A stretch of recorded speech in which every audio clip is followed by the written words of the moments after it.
দুঃখ ভারাক্রান্ত হৃদয়ে বলতে হচ্ছে যে আমাদের ভাইয়ের যেভাবে গুলি করছে তার একেবারে কানের এই সাইডে, এটাকে আমাদেরকে বলা হয় ব্রেন স্ট্রিম বলা হয় আর কি, যেটা আমাদের দেহের চালিকা শক্তি আর কি। এই ব্রেনের এখানে লাগছে এবং গুলি এখনও ভিতরে আছে। সিটি স্ক্যানে আমি ছিলাম, তো এখন এখানে আমরা এইমাত্র ওটিতে নেওয়া হলো।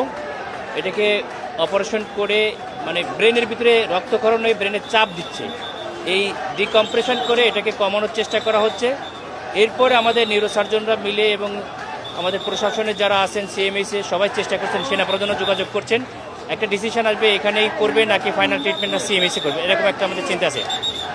তো মোটামুটি অবস্থাটা ভালো না সব মিলে, তো আমরা সবাই দোয়া করি আমাদের ভাইয়ের জন্য আর কি। তার অবস্থা না আশঙ্কাজনক তো অবশ্যই, কিন্তু তার পালস আছে এবং ভেন্টিলেশনে আছে আর কি। ভেন্টিলেশনের মধ্যে স্কেলের ভিতরে, রাইট, স্কেলের ভিতরে এটা অপারেশন করে বের করা হবে। আর হচ্ছে তার আমরা যে প্রেশারটা ভিতরে যে রক্তক্ষরণ হয়ে ওইটা আমরা কমানোর চেষ্টা করি, রক্ত বের করে আর কি। আশঙ্কাজনক তো অবশ্যই, মানে ব্রেনের যে মেইন পার্টটা যেটা ডিল করে গুলিটা সেরকম জায়গায় লাগছে এবং রক্তক্ষরণ হয়ে ব্রেনের ভিতরে প্রেশার হয়েছে। তো আল্লাহ বাঁচিয়ে রাখছেন এখনো, আমরা আল্লাহর কাছে তার জন্য ভিক্ষা চাচ্ছি আর কি।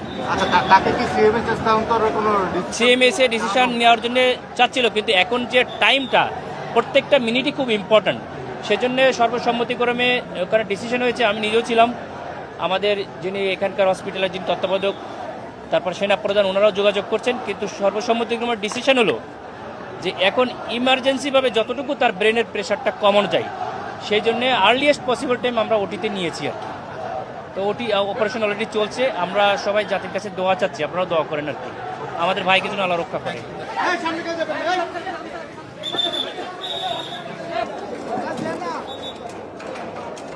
ভাই রুগীর লোক কেটে দেন।